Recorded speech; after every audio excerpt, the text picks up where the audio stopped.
बोलो श्री प्राणनाथ प्यारे की जय।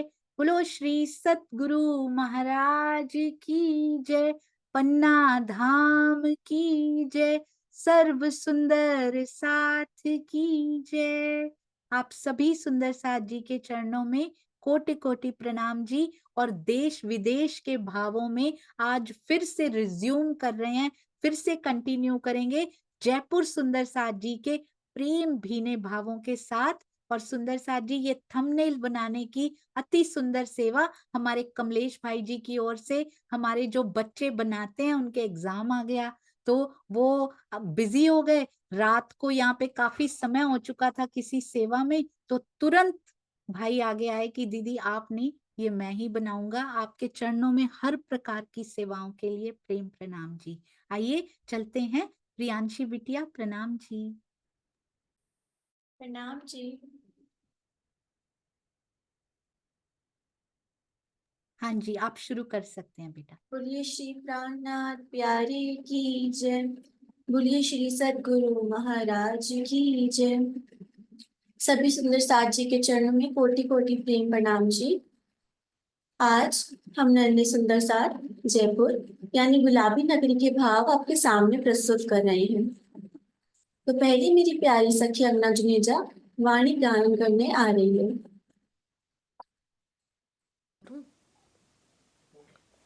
सभी सुंदर साथ के चरणों में प्रेम प्रणाम जी। बोलो श्री प्राणनाथ प्यारी की जय। बोलो श्री सतगुरु महाराज की जय।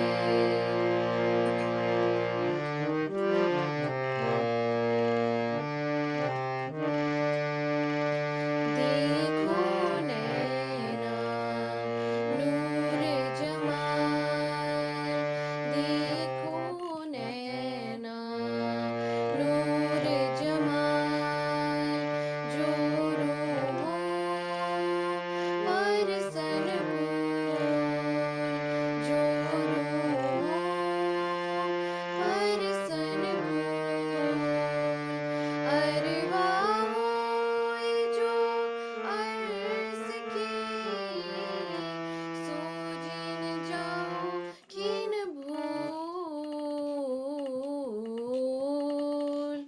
देखो नैना नूर जमाल, देखो नैना नूर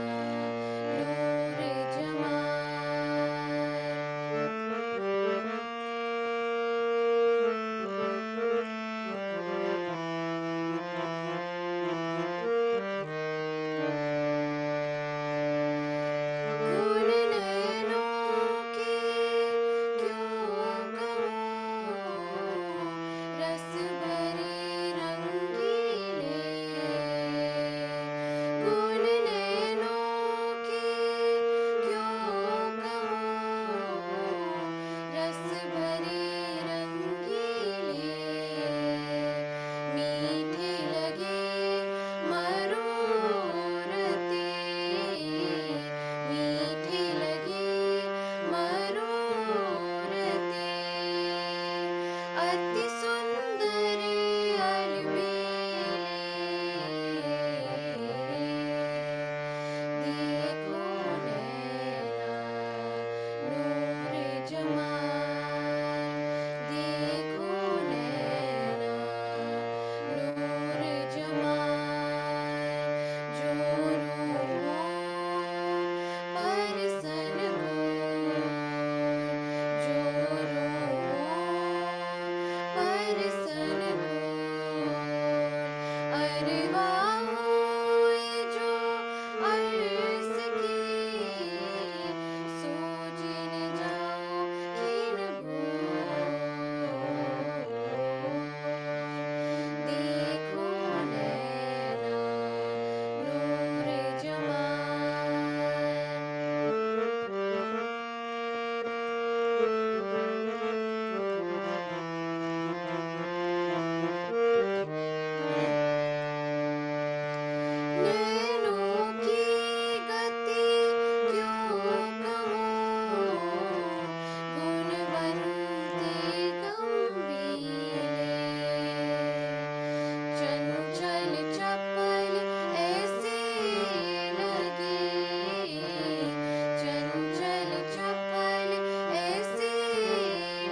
प्रणाम जी।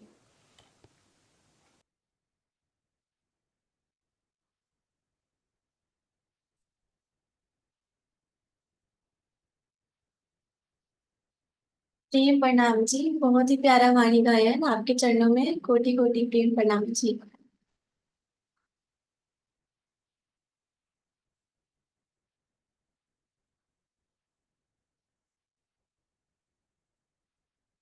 मेरे राज रसिक, मेरे श्याम श्यामा, कब आओगे, कब आओगे। मेरे प्राण वल्लभ, मेरे प्राण प्रीतम, कब आओगे, कब आओगे। नीति का कथन है कि माँ जनो येन गतः स पंथः, अर्थात उसी मार्ग का अनुसरण करना चाहिए जिस पर अलौकिक व्यक्तित्व का स्वामी कोई महापुरुष चला हो। महान पुरुषों का जीवन चरित्र उस प्रकाश स्तंभ के समान है जो युगों युगों तक अंधकार में भटकने वाले प्राणियों को सत्य की राह दिखाता है। परमहंस महाराज श्री राम रतन दास जी का व्यक्तित्व स्वयं में अनोखा है, जिसमें विरह, वैराग्य, प्रेम, साधना, शालीनता, सहनशीलता एवं समरसता का अलौकिक मिश्रण है। उनके जीवन चरित्र को पढ़कर तो ऐसा ही प्रतीत होता है कि जैसे वे हमारे सामने ही उपस्थित हैं। उनकी आंखों के सामने जो भी आया उन्हीं का होकर रह गया।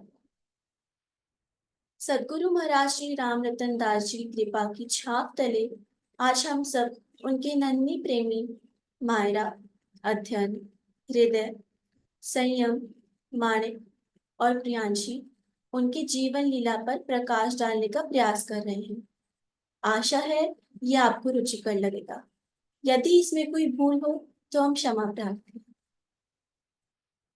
महाराज जी का जीवन वृतांत जो हम आपके सामने प्रस्तुत कर रहे हैं उसे हमने श्री निजानंद आश्रम शेरपुर में लिखे श्री श्री परमहंस महाराज राम रतन दास जी की बीतक से और श्री राजन स्वामी जी के द्वारा लिखित प्रेम का चांद से लिया है,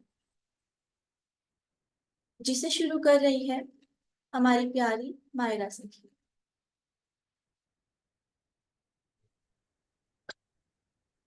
सदगुरु महाराज श्री रामरतन दास जी के बचपन का नाम झंडू दत्त था। उनका जन्म विक्रम संवत 1951 में वैशाख मास के कृष्ण पक्ष को सप्तमी को सहारनपुर जिले के जडोदा ग्राम में हुआ था। उनके पिता श्री छज्जू दत्त शर्मा तथा माता श्रीमती मगन देवी थी। महाराज जी को अपने जीवन की स्मृतियां अंत तक बड़ी ताज़ी रही हैं, क्योंकि बड़ी छोटी छोटी घटनाओं का उन्होंने इतनी सटीकता से बखान किया है कि हर एक व्यक्ति के वश की बात नहीं। संक्षेप में कहा जाए जो उनका बाल्य जीवन कुल इतना ही है कि 8 वर्ष की आयु में उनके पिताजी का देहांत हो गया और उन्हें अपने छोटे भाई के साथ बड़े कष्ट देखने पड़े। संयोग ऐसा कि गांव में महामारी फैल गई और थोड़े समय के बाद ही उनकी माता का भी देहांत हो गया। तब उनकी उम्र मुश्किल से 13 वर्ष की थी।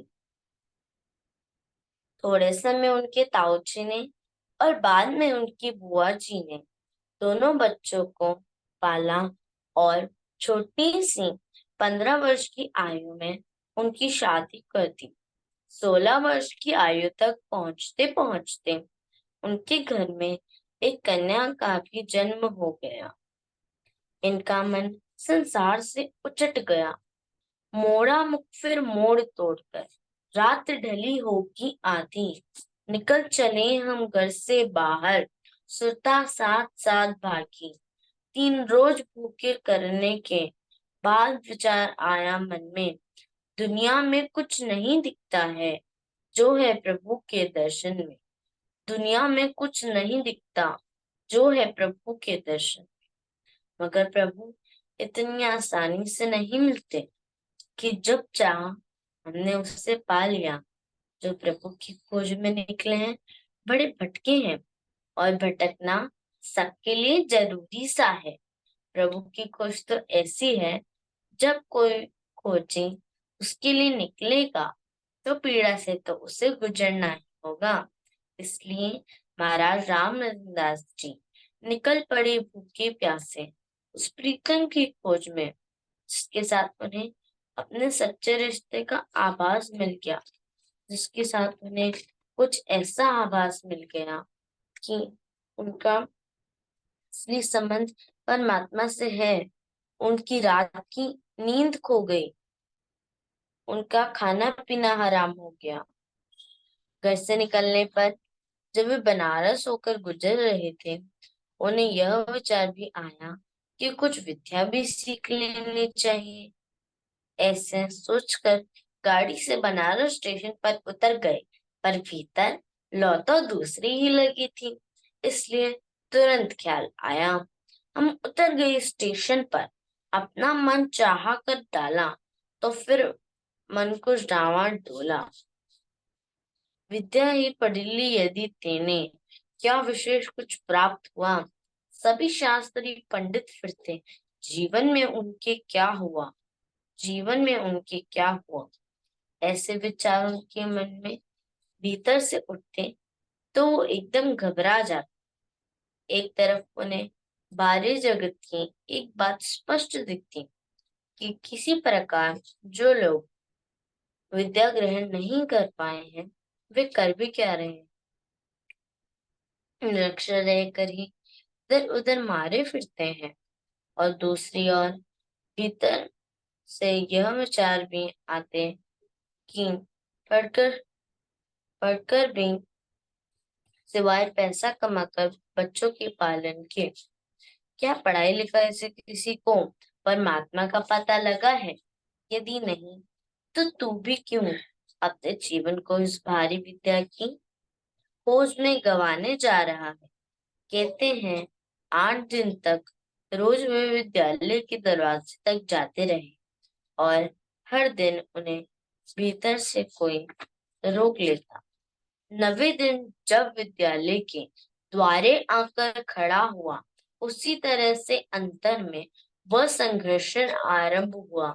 मैं तमाशबिन सी गति में खड़ा हुआ, नतमस्तक सा, अनायास एक बोल सुना, कानों में मेरे क्या बेटा। चिंतातुर और निश्चल से खड़े हुए वो द्वारे पर पहलवान जैसे निहाल सा होता कुश्ती हारे पर चौंक पड़ा। यह सुनते ही देखा एक महात्मा है, दर्शन था तेजोमय उनका, जंचते पुण्य आत्मा है। बोले जबी महात्मा से क्या बतलाऊं उलझन, अब द्वारे तक विद्यालय के आसानी से आ जाता हूँ, सोच सोच कहीं दिनों से टिटक कर रह जाता हूँ।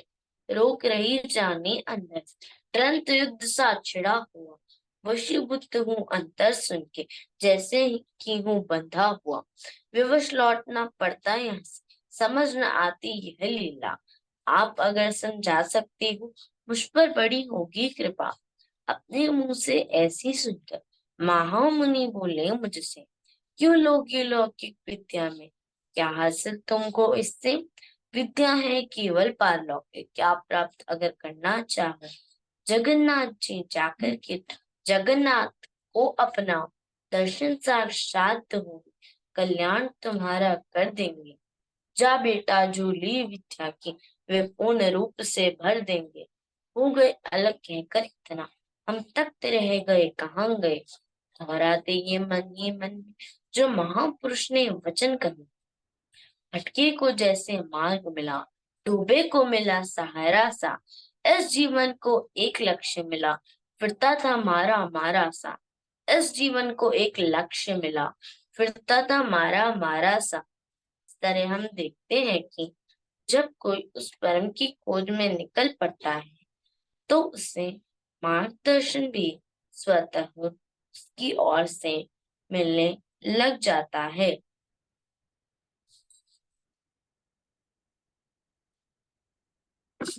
महाराज श्री अपनी खोज की यात्रा में जहाँ कहीं रुक जाते थे, रात्रि में ध्यान करने के लिए बैठते थे। ध्यान में हर क्षण अपने मन में उठ रहे विचारों को न्यारा करते थे कि कहीं उनके मन में संसारी इच्छाएं न लगी रह जाए। एक दिन देखते क्या है कि ध्यान करते वक्त उन्हें कहीं दूर से कीर्तन की सुरीली आवाज सुनाई दी। ध्यान छोड़कर उनका मन उस सुरीली आवाज में हो रहे कीर्तन की ओर भागना चाहा। ठीक उसी समय उन्हें परमात्मा की तरफ से फटकार मिली। देखिए, उन्हीं के शब्दों में कितना सुंदर वर्णन है कि साधु का मन जब बाहर के पदार्थ की तरफ से मुड़ जाता है तो भी भीतर ही भीतर कुछ इच्छाएं होती है जो तंग करती रहती है। अतः उन्हें भी कैसे समझें। बाह्य अंग अपना हल्का, अंदर भी सब हल्का हल्का। वासनाएं जो थी अंदर, गल गल उनका जलसा ढलका। 4 रोज पश्चात रात्रि में टिके एक बट के नीचे, दिए हुए घुटनों में सर, बैठे थे हम आंखें मीचे। पहर रात बीते बीते गाने की एक आवाज मधुर है, जैसे कहीं कीर्तन हो, ऐसा कुछ दिया सुनाई। सोचा कोई महात्मा हो, सत्संग भी हो सकता है। प्रभु नाम संकीर्तन में तो वक्त अनुता करता है।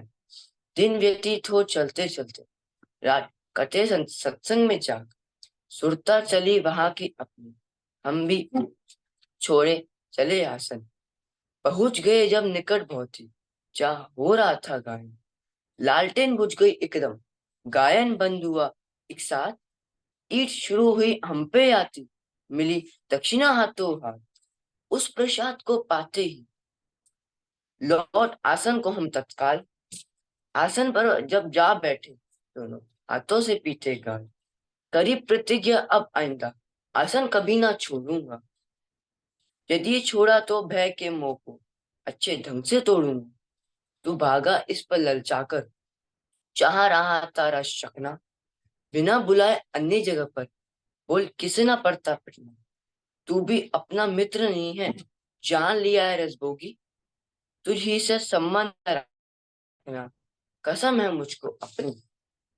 इस प्रकृति में जो नियम बना है वह यह है कि यदि अमृत के कुंड में एक बूंद भी जहर की गिर जाए तो पूरा अमृत विष समान बन जाता है।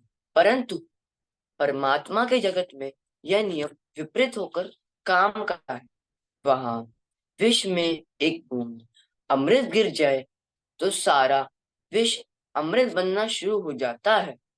यही कारण है कि जिस दिन से भी प्रभु की प्यास किसी के कंठ में पैदा होती है तो उस प्रभु के खोज में उठे हर कदम उस व्यक्ति के संसारी विश्व में जीव को अमृत बनाने में लग जाते हैं। यह जो तमाम चमत्कार महाराज श्री जी के जीवन में हुए, उसका कारण इतना ही है कि उनके कदम उस ओर चल पड़े जिधर प्रकृति संसारी जीवों को आसानी से नहीं ले जाना चाहती। महाराज श्री जी जीवन को बड़े गौर से देखने की कोशिश करते हैं कि जो नासमझ है वह किस तरह अपने जीवन को तुच्छ लोगों झगड़ने में समाप्त कर देते हैं।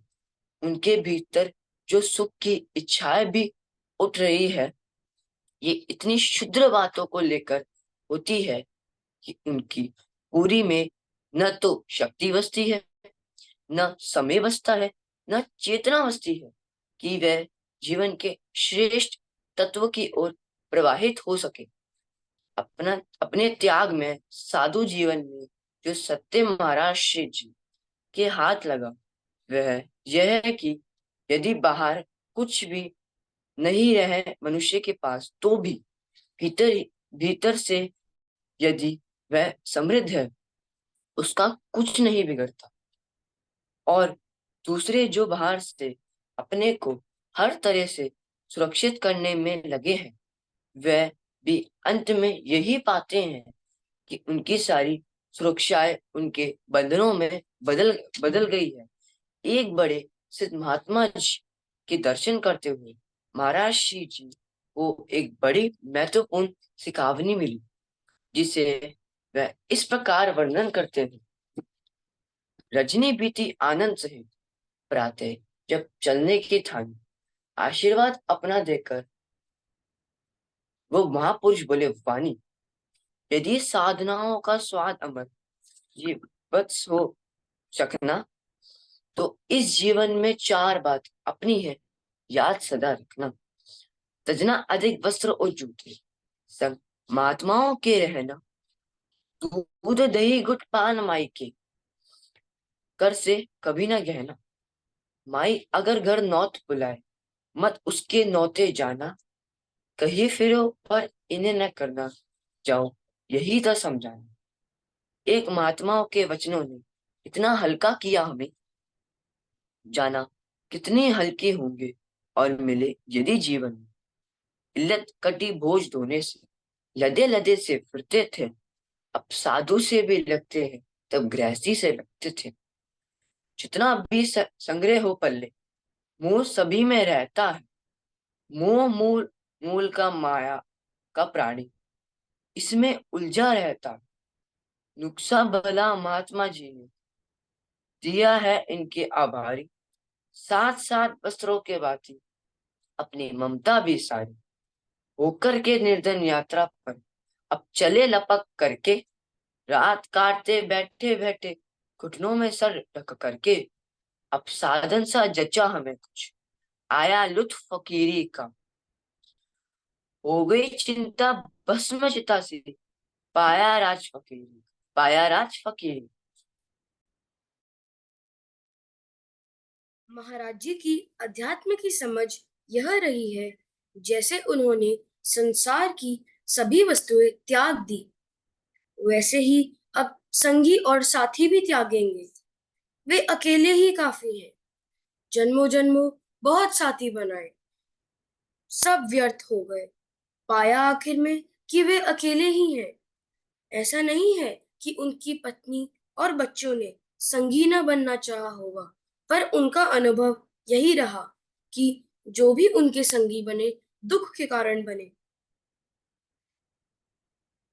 साधुता की पहली समझ यही है कि वह अकेला ही काफी है।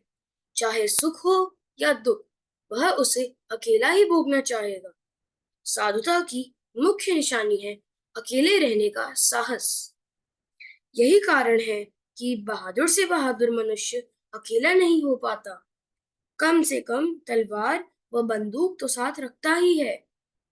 इसलिए जिनके हाथ में तलवार देखे, समझ ली कि भीतर गहरा संसारी मूर्छा छाई है और कहीं कोई भय छिपा है। नहीं तो तलवार किस लिए? महाराज जी के हाथ में एक लकड़ी का टुकड़ा भी नहीं था। यही उनकी वीरता का प्रमाण है। यही इस बात की साक्षी देता है कि भीतर से भय समाप्त हो चुका है। एक समय की घटना है कि तुंगभद्रा नदी के पास मतंग ऋषि के आश्रम देखने की इच्छा महाराज जी की हो आई। पास के लोगों से पूछने पर वे लोग महाराज जी की हंसी उड़ाने लगे, खासकर उनकी हड्डी दिखने वाली दुबली पतली काया को देखकर। अनायास हंस करके बोला, आप जाओगे आश्रम में?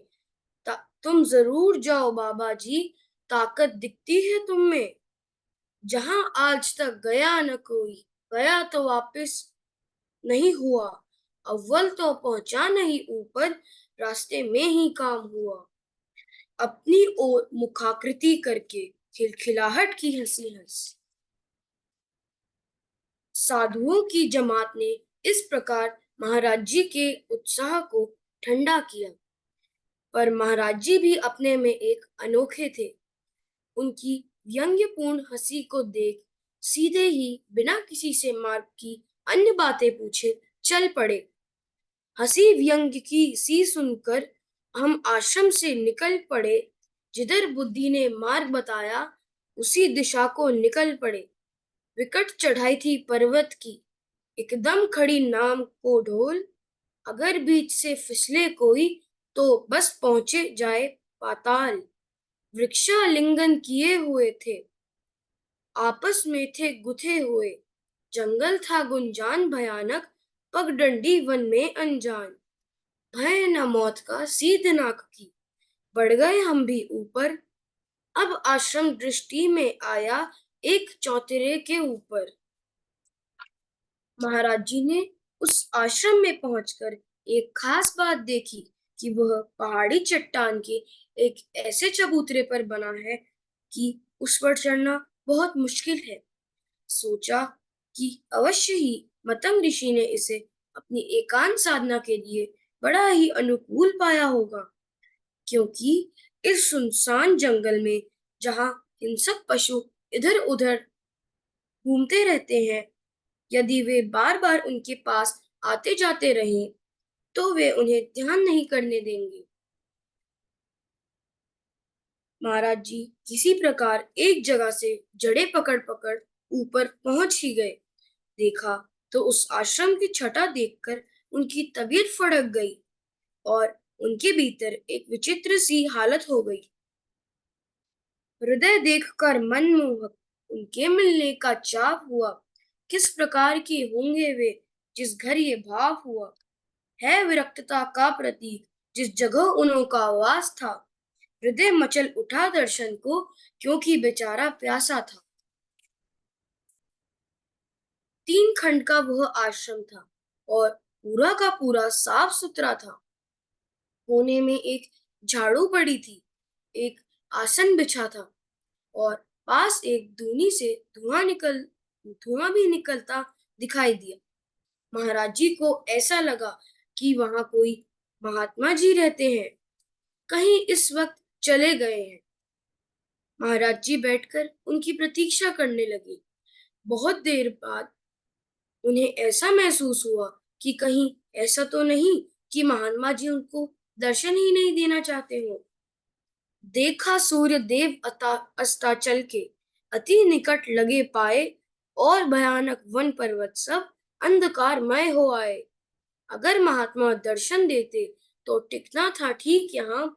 जब हम उनके योग्य नहीं हैं तो अपना विश्राम कहाँ। उन्होंने सोचा इससे अच्छा तो यही है कि वह यहाँ से चलकर उसी आश्रम में रात विश्राम करे जहाँ से चलकर यहाँ आए थे।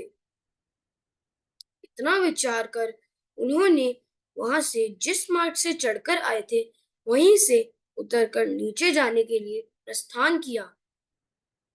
किंतु यह क्या, किंतु शब्द आया आश्रम में जैसे कोई बोलता हो। पदचापों की ध्वनि भी आई जैसे कोई डोलता हो। मन में एक खुशी सी उपजी, कोई मनखा था साथी। अदृश्य हो लेकिन आश्रम में अवश्य ही है बाबा जी। किसी गुप्त रास्ते से अंदर ही अंदर आ गए कब।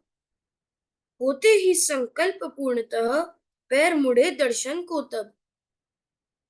पुनः आश्रम में पहुंचे जब फिर से किया तलाश उन्हें। ऋषि तो दूर रहे पर मिली न उनकी खाक हमें। तो कुपात्र हम जचे स्वयं को, नफरत आई अपने पर। बनो सुपात्र प्रथम झंडोदत, कृपा होगी तब तुम पर। इस तरह की फटकारे और झिड़कियां वे अपने मन को सदैव देते रहते थे। जब जरा जरा सी बातों में उन्हें अड़चनें दिखाई देती तो उनसे निराशा उत्पन्न नहीं होती, बल्कि उल्टे यह भाव उठता कि अरे, जब इतनी ही छोटी मोटी संयोग नहीं बन पाता तो परमात्मा का साक्षात्कार हो, इतनी महान घटना उनके जीवन में कितनी दूर होगी। यह है साधक की अनवरत साधना।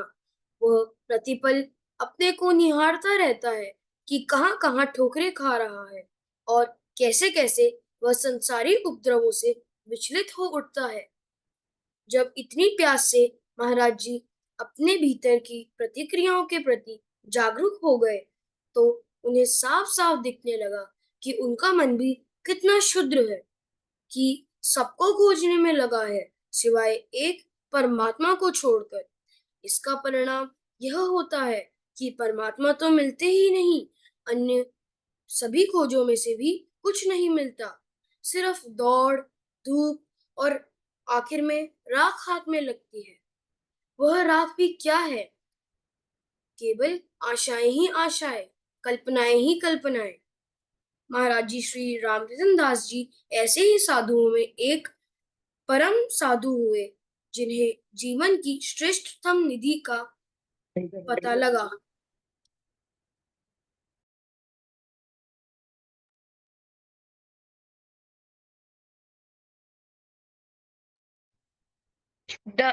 गुरु से मिलन। द्वारिकापुरी की यात्रा कर महाराज जी सूरत वग्रह होते हुए सोनगिरी पहुंचे। वहां उन्हें एक व्यक्ति ने पता देकर एक महात्मा की बड़ी प्रशंसा की। महाराज स्वतः ही सदा उच्च संतों की तलाश में एक समीप में राम मंदिर था, वहीं जाकर टिक गए। जगह सुंदर देखकर वहां ध्यान लगाने बैठ जाते और ध्यान में खूब जमता था। 8 घंटे दिन में ध्यान लगा करता था और वह बेसुध भी हो जाते और उनका शरीर भी लुढ़क जाता था। शरीर चोट खा जाता था, उंगली टूटी हुई सी हो गई थी और पलकें ऐसी जैसे वामिनी खाई हुई हो। एक दिन ध्यान की अचेतना ज्यादा बढ़ गई और शरीर मुर्दापन लुढ़क गया। लोगों में शोर सा मच गया कि मंदिर में कोई साधु मर गया है। लोगों ने शरीर का संस्कार करने के लिए चंदा इकट्ठा करना और अर्थी बनाने में लग गए। इतने में एक व्यक्ति आए। उन्होंने महाराज जी की शरीर की नाड़ी देखी और सब लोगों से कहा, किसने इन्हें मृतक कहा है? यह तो योग की समाधि में है। उन्होंने गुलाब जल कर और उसमें घर से कुछ मंगवा कर मिलाया और किसी प्रकार महाराज जी को सचेत किया। उनके साथ महाराज जी की फिर काफी चर्चा हुई और महाराज जी की उनसे तथा वह व्यक्ति महाराज जी से काफी प्रभावित हुए। उन्होंने महाराज जी को सोमेश्वर मंदिर में ले जाकर 1.5 मील की दूरी पर ठहराया। उस मंदिर में जाने की बात उन्होंने जब की तो लोगों ने आपत्ति भी की। सभी जानते उस मंदिर को, उसकी चर्चा सब में, उसमें प्रेतात्मा ही रहती है, विख्यात नगर भर में। कोई पुजारी और महात्मा जब उसमें टिक नहीं पाता तो फिर इनको वहां न भेजो, अपनी समझ नहीं आता। जिनकी रक्षा पर वह खुद हो, उनको कभी न कुछ होता है।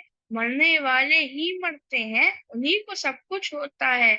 हमें सांत्वना देकर बोले स्वामी श्री नारायण दास जी, प्रातः ही हम मिला करेंगे जाकर सदा तुम्हारे पास। श्री स्वामी नारायण दास जी महाराज जी को उस मंदिर में टिका के उनसे रोज मिल करते और ज्ञान की बड़ी रहस्यमय पूर्ण बातें खोल खोल समझाते और वे महाराज जी से बड़ा स्नेह करते। उनके इस दुलार ने हम पर वह जादू सा किया, संजीवनी बूटी से देकर आत्मा को आराम दिया। मौजों के दरवाजे खुल गए, हक और ही पर निकली, उपवन भरा हुआ कुछ ऐसा, खिली हृदय की कली कली। हम न रहे वह, ब्रह्म न रहे वो, और हुआ कुछ अपना हाल। आठों पहर नजर आने लग गए पिया के जमाल। पलक उठाते गर ऊपर को लगता बोझ उठा रहे हैं। कहा न जाता क्या क्या देते हैं, क्या हम उनसे पा रहे हैं। आंखें खुलने लगी हमारी, आगे पीछे का चमका। आज ओकस और हुआ परिवर्तन हमें प्रतिदिन का। इस प्रकार 4 महीने हो गए। पीपल के नीचे उस मंदिर में महाराज जी को रहते रहते और उन्हें वहां न जाने कितने ही अनगिनत अनुभव हुए। कभी कभी बड़ी विचित्र सी आवाजें सुनाई देती और कभी उनके साथ और कभी उनके आसन के बगल में सर्प आकर सो जाते। वे सर्प तो महाराज जी के साथी जैसे बन गए थे, क्योंकि गुरु श्री नारायण दास जी ने उनके लिए शहर में एक ही स्थान ढूंढ लिया जा और उन्हें वहां बुला लिया, ताकि उन्हें वहां दूर तक न आना जाना पड़े। अब सत्संग भी महाराज जी का नारायण दास जी से बहुत बढ़ गया और उनके प्रति गुरु भाव गहरा होता जा रहा था। महाराज जी की अंतर्मुखता दिनों दिन बढ़ती जा रही थी। ज्यादा समय उनका ध्यान लीन अवस्था में बीतता था और कभी कभार बाहरी संसार का भान होता था। कभी भी कोई आवाज उन्हें सुनाई देती या कोई के नेत्र कोई विशेष चीज देख पाता। भीतर ऐसा अनुभव होने लगा कि जैसे गुरु महाराज अंदर ही विराजमान है।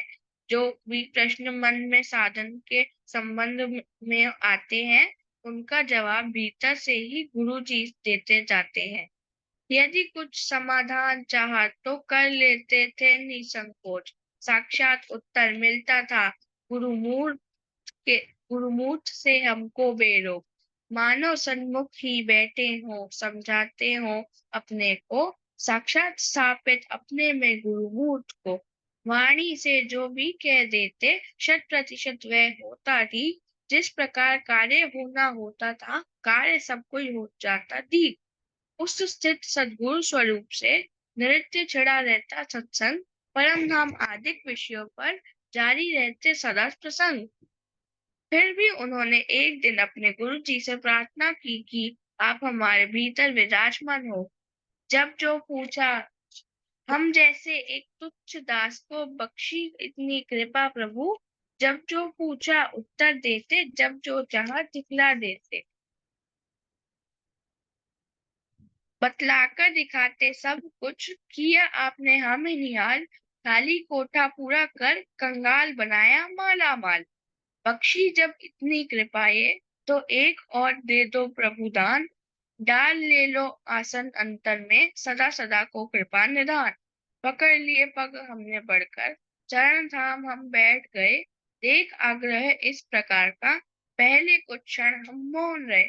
फिर बोले धीरे से, अच्छा बैठ जाओ सिंहासन से। पालन किया हुकुम हमने वह, बैठ गए हम जाकर के।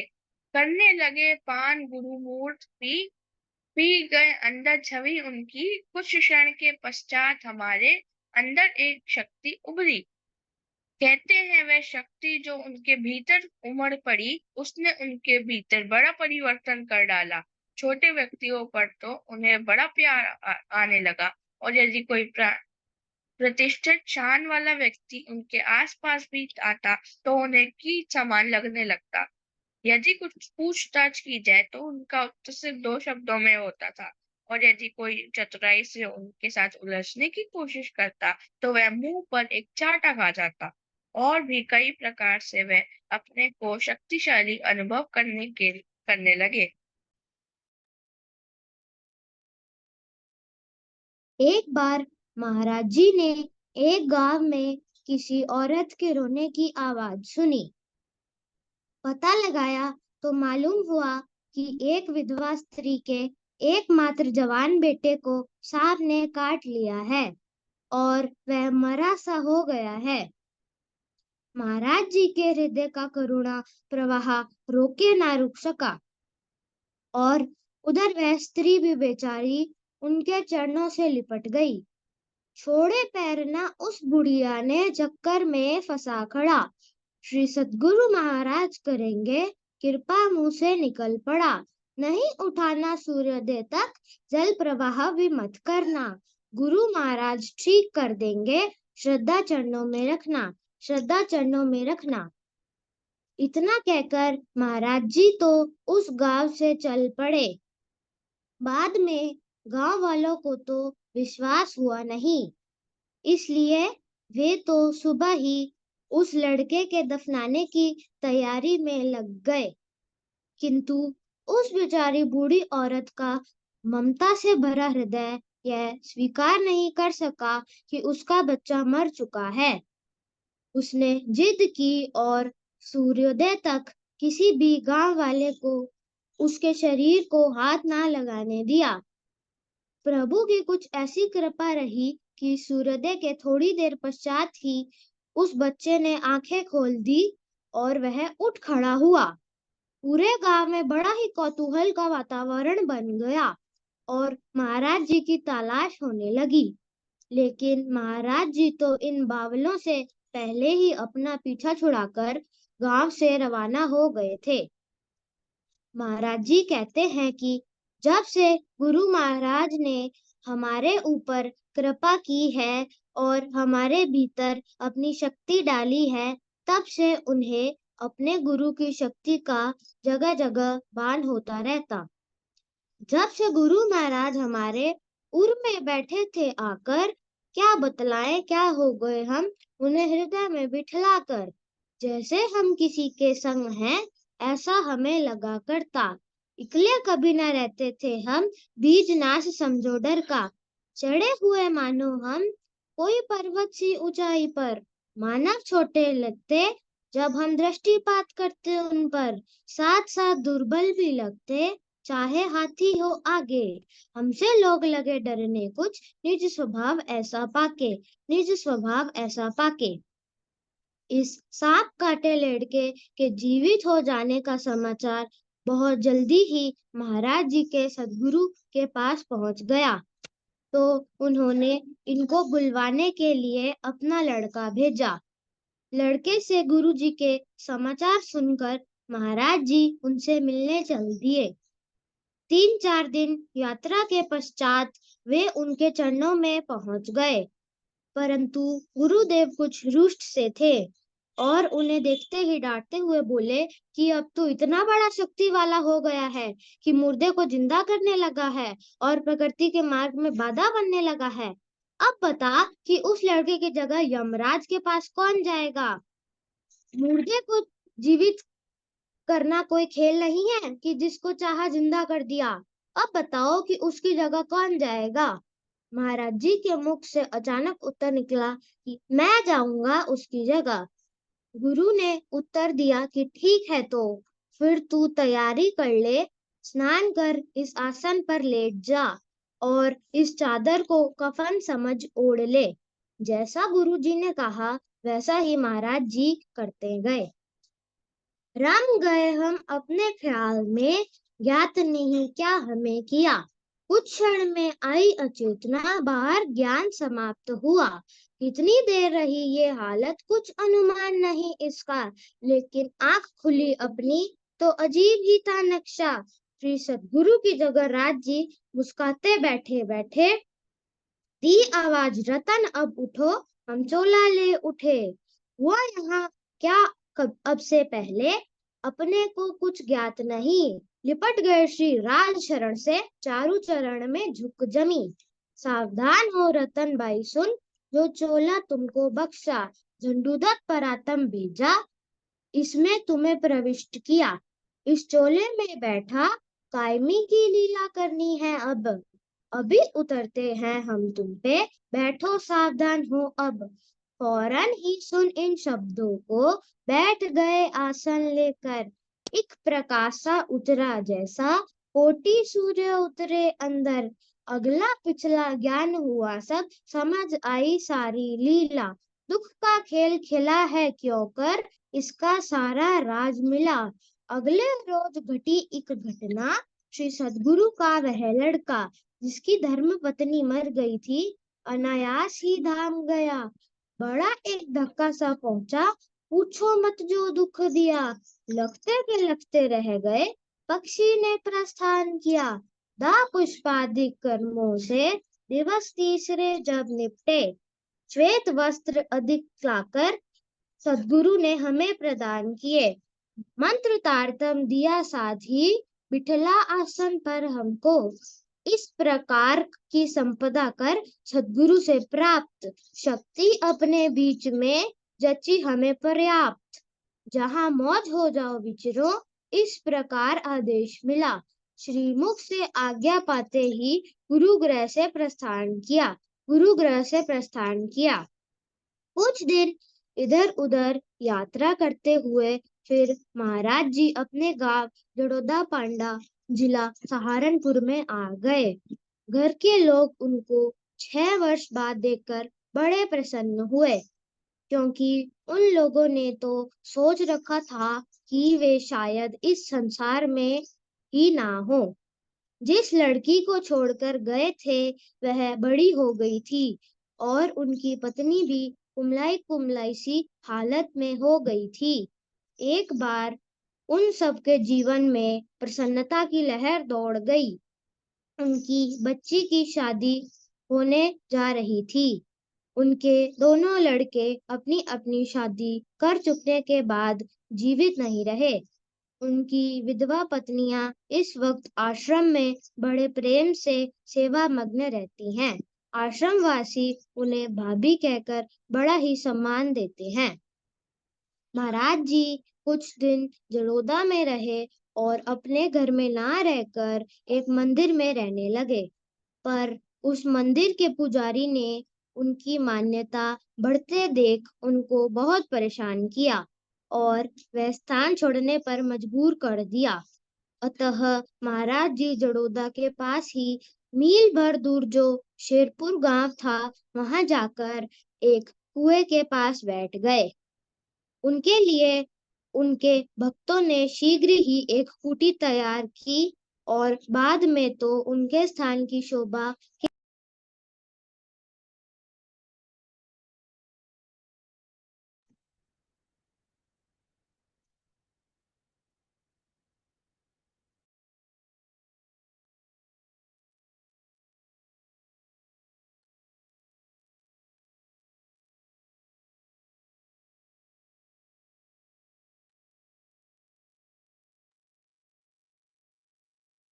बोलिए बेटा। हो गया मेरा। सन 1958 में जामनगर में महाराज श्री धर्मदास जी के नेतृत्व में एक विशाल कार्यक्रम का आयोजन किया गया था। उसमें सारे देश के सुंदर साथ पधारे थे। उस कार्यक्रम के प्रारंभ होने के पूर्व संध्या पर महाराज रामरतन दास जी, आचार्य श्री धर्मदास जी के कक्ष में उपस्थित थे। कुछ सुंदर साथ भी वहां बैठे हुए थे। उस समय सेठ गोवर्धन दास जी भी कक्ष में आए तो महाराज जी ने उनसे पूछा, सेठ जी, क्या भंडारे की सारी व्यवस्था पूरी हो गई है?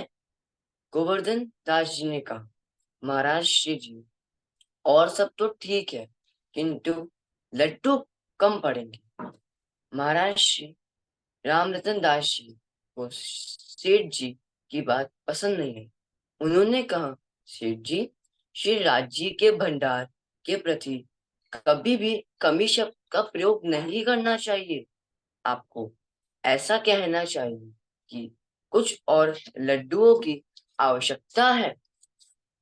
सेठ जी ने अपनी भूल स्वीकार करते हुए क्षमा मांगी। तत्पश्चात महाराज श्री रामरतन दास जी ने उनसे कहा, आप मुझे भंडार घर में चलकर दिखाइए कि कितने लड्डू बने हैं।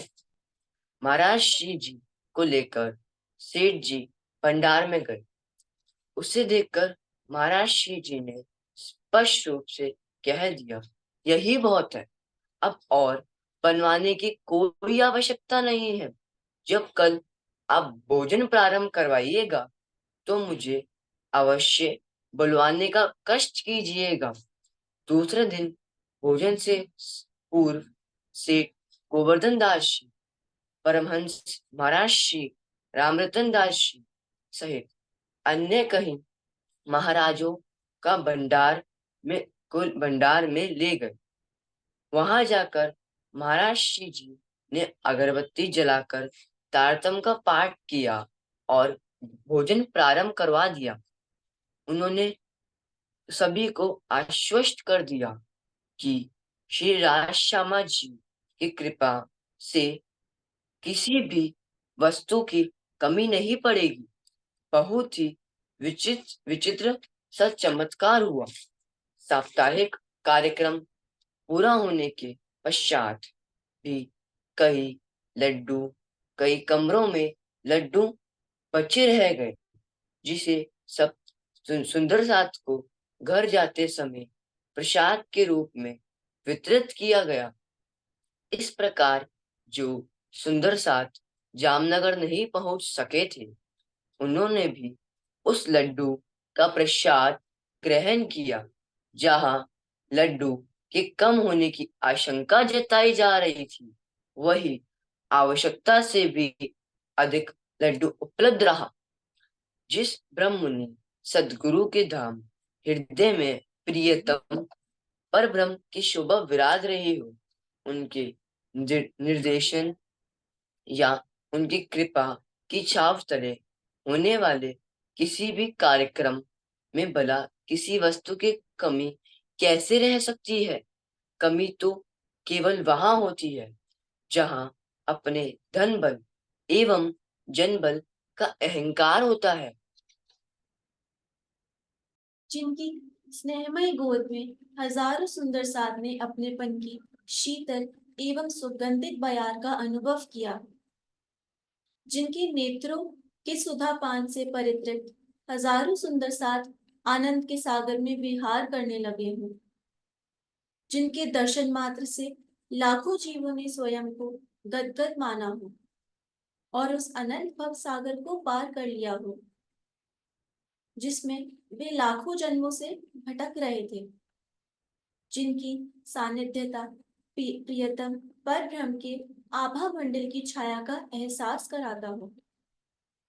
चाहे वो सद्गुरु हमारे नेत्रों से ओझल हो गए हो, किंतु प्रेम से पुकारने वालों के दिल में वे अब भी वैसे ही प्रकट होते हैं, बातें करते हैं, हंसते हैं और आनंद के सागर में स्नान कराते हैं। वे किसी भी स्थिति में हमसे अलग नहीं हो सकते। महाराज शिव जी के चरणों में छोटी सी कविता रखने जा रही हूँ, जो नीरुदादी कानपुर निवासी ने लिखी थी। श्री राज ही है महाराज हमारे, उनके संग रूहों की लीला अति न्यारी है। देने आए हैं सुख साथ को सारे, जग में लीला उनकी अति न्यारी है। बेसुध होकर सोया जो साथ है, जगाते उनको पकड़ कर हाथ है। फजर है देखो कायमी की सायत है, हाथ पकड़कर पहुंचाते निज धाम है। मेरे सद्गुरु जैसा ना कोई हुआ है ना होगा, अब सफर कायमी का इन्हीं से तो पूरा होगा। पहचान बातोनी बन सद्गुरु करवाते हैं, खुद ही दिल में छुपकर जनवाते हैं। देते जाते हैं गवाही पर गवाही, इशारों ही इशारों में मुझको समझना होगा। मेहर के सागर धाम के धनी खुद समझाते हैं। मेहर निस्बत और चितवन से साथ सारे को जागना होगा। रतन सखी जुत के संग आई, प्रेम आरती साज के लाई। आरती वाग पति पर लीजे, तन मन जीव आत्म सब भीगे। कहे श्री महामत प्रेम समान, तुम दूजा जिन कोई जान। ले उछरंग ते घर आए, पिया प्रेमे कंठ लगाए। ले उछरंग ते घर आए, पिया प्रेमे कंठ लगाए। प्रेम प्रणाम जी। बोलो श्री प्राणनाथ प्यारे की जय। बोलो श्री सद्गुरु महाराज की जय। परमहंस राम रतन दास साहेब आपकी सदा ही जय। सर्व सुंदर सात जो की जय। प्रणाम जी। प्रणाम जी। प्रणाम जी। प्रणाम जी।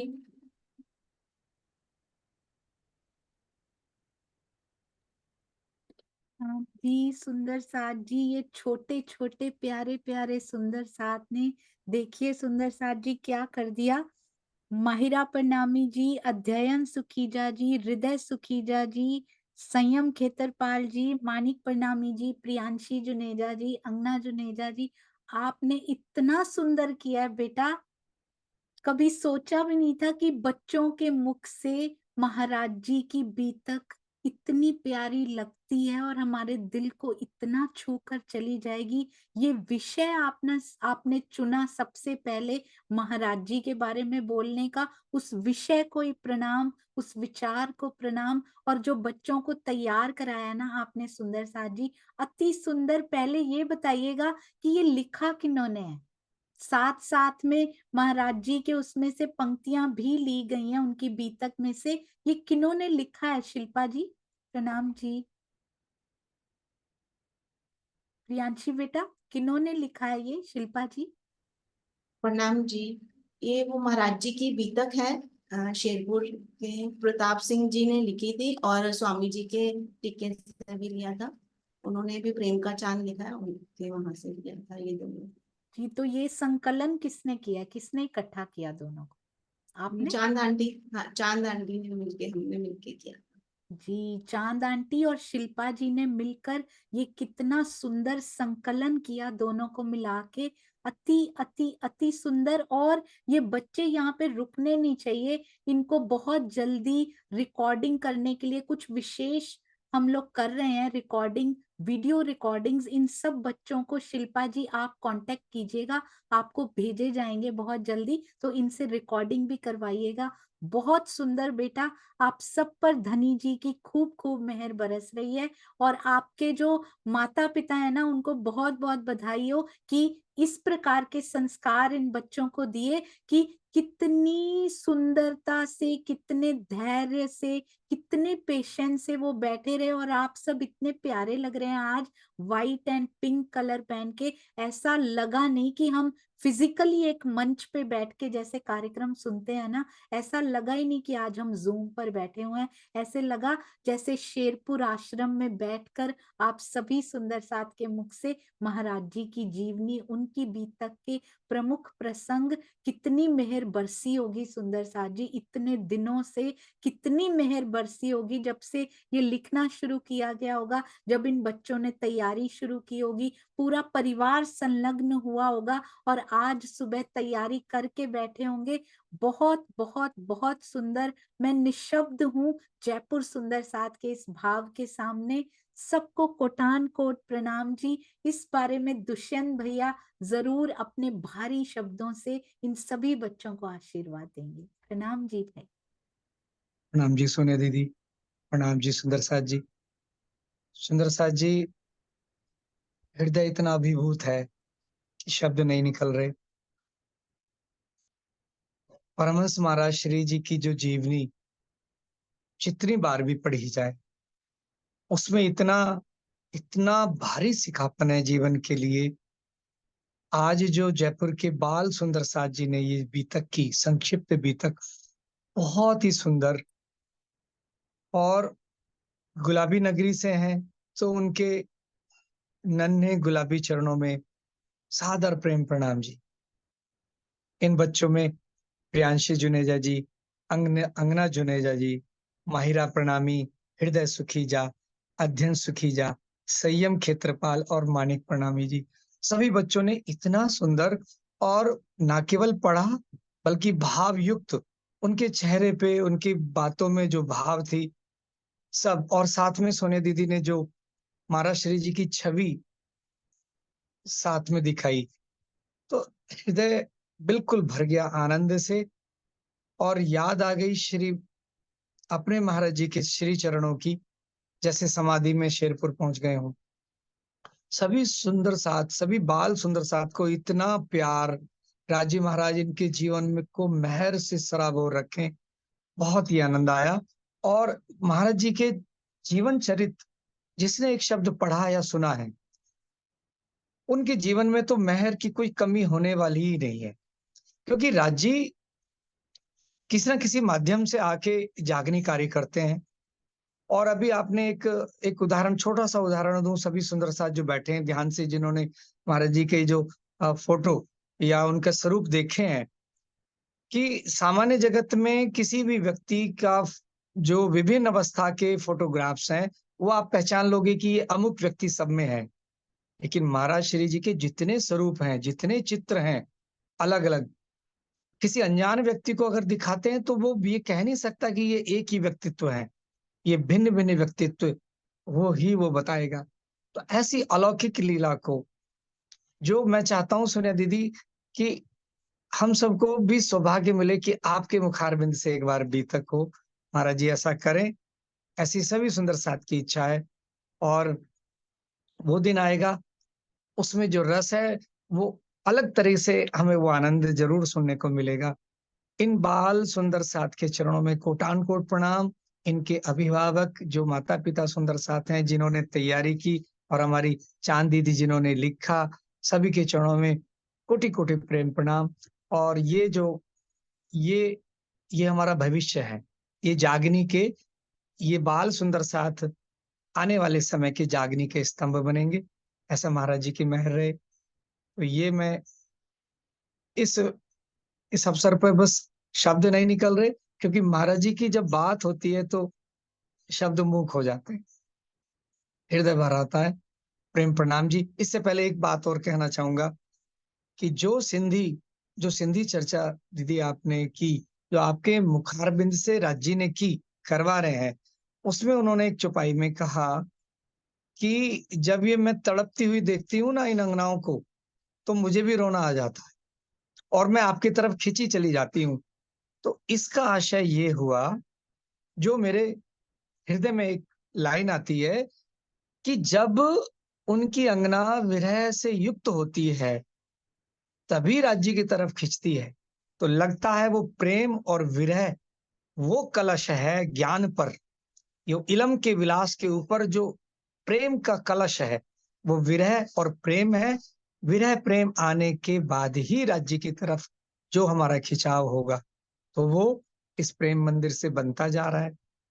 और जो सोनिया दीदी ने एक बात कही आज, आप इसे दोबारा देखेंगे जब सिंधी की चर्चा को, कि किसी भी सुंदर साथ के हृदय को नहीं दुखाना है, तो वो कौन ऐसी भावना कर सकता है। लौकिक जगत में सब भावना करते हैं कि मेरी आत्मा को सुख चाहिए, मुझे सुख चाहिए, लेकिन दूसरे को सुख मिले, मेरे सुंदर साथ को सुख मिले, ऐसी भावना कौन कर सकता है?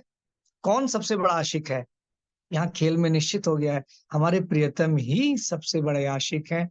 वही ऐसी भावना कर सकते हैं कि एक भी सुंदर साथ के हृदय को कष्ट ना पहुंचे। तो सुंदर साथ जी कौन कहलवा रहा है, किससे कहलवा रहा है?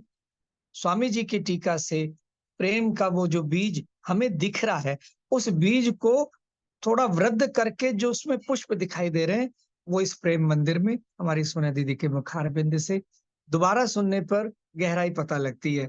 तो ये सारा जो हम सबको लाड और सुख देने वाले हैं, वो मेरे केवल एकमात्र प्रियतम अक्षरातीत धामधनी है। उनके अलावा कोई भी सुख देने वाला नहीं है। तन यहाँ पर अलग अलग है, मंच अलग अलग हैं, लेकिन उन सब के पीछे जो है वो हमारे मूल स्वरूप ही है। सभी सुंदर साथ जी के चरणों में प्रेम प्रणाम जी। सबके चरणों में कोटान कोट और वारी वारी जाऊं इन बच्चों पर फिर से प्रणाम जी। प्रणाम जी, प्रणाम जी। अति सुंदर। और एक जयकारा लगाते हैं, बोलो श्री प्राणनाथ प्यारे की जय, बोलो श्री सतगुरु महाराज की जय, पन्ना धाम की जय, सर्व सुंदर साथ की जय। प्रणाम जी सुंदर साथ जी। मुझे देखकर बहुत खुशी हुई कि आज फिर निज नाम श्री कृष्ण जी और निज नाम श्री जी साहिब जी एक हुए। हर तरफ से बच्चे आए, बच्चों को कोई फर्क नहीं पड़ता इन विवादों में, हम बड़े पड़े हुए हैं। ये देखिए हर घर से बच्चे आए और उन्होंने महाराज जी की एक एक बात को, एक एक घटना को कितने प्रेम से दोहराया। बेटा आपसे हम सबको सीखने की जरूरत है। अति सुंदर, अति सुंदर, अति सुंदर। प्रणाम जी।